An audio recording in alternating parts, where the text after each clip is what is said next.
रौचकानंद वत्स सिमरिया धाम से बोल रहा हूँ।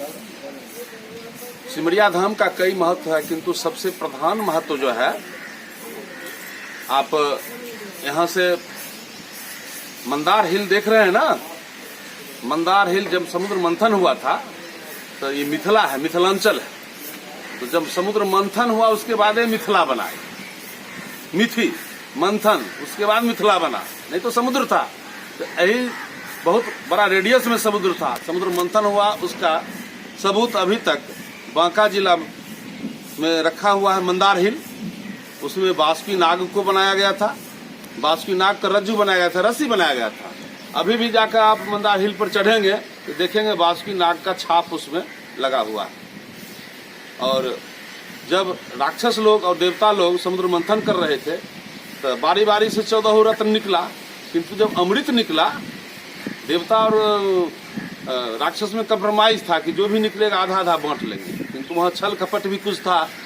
तो पहले तो देवता ही चाहे कि अमृत लेके भागे, किंतु राक्षस बलवान था, छीन लिया उनसे, छीन करके भागा। और वहां से भागते हुए पहले आया जो अभी जहानवी सुल्तानगंज जो कहते हैं, उसका पुराना नाम है जहानवी ऋषि आश्रम। वहां आया तो देखा कि ऋषि साधना रत्न है, डर लगा, फिर वहां से भागा, मुंगेर चला गया। वहां मोदगल ऋषि आश्रम था, मोदगल ऋषि थे, वहां भी डर लगा, तो वो इस पार आ गया। इस पार आकर के राक्षस लोग अमृत घरा लेते हुए सिमरिया धाम आ गया। सिमरिया धाम कुछ समय नाम सिमरिया धाम नहीं था, सालमली बंद था, और रात भर यही रुका।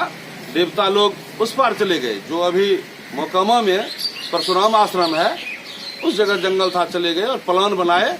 विष्णु भगवान बोले ठीक है, आप लोग धैर्य रखिए, मैं मोहिनी का रूप धारण करूंगा। और विष्णु भगवान मोहिनी का रूप धारण करके यही सिमरिया धाम में आए और राक्षस लोग को रिझा करके बोले ठीक है, आपसे हम शादी कर लेंगे, किंतु पहले नाच गान हो। सब रिझा गए और नाच गान करने लगे, और अमृत उनसे लेकर के फुसला करके अपना देवता को अमृत पिला दिए। जब राहु नाम का राक्षस था, तेज था, जब वो सोच लिया कि तो छल हो रहा है, वो अमृत पीने के लिए देवता की पंक्ति में बैठा। उस बात को सूर्य चंद्रमा देख लिया, फलस्वरूप देवासुर संग्राम शुरू हो गया। और बांटने क्रम में यहाँ अमृत गिरा था। भोज होता है तो कुछ न कुछ गिरता ही है, तो अमृत का भोज हुआ, गिरा। यह एक बहुत बड़ा महत्व है। यह आदिकुंभस्थली सिमरिया धाम है।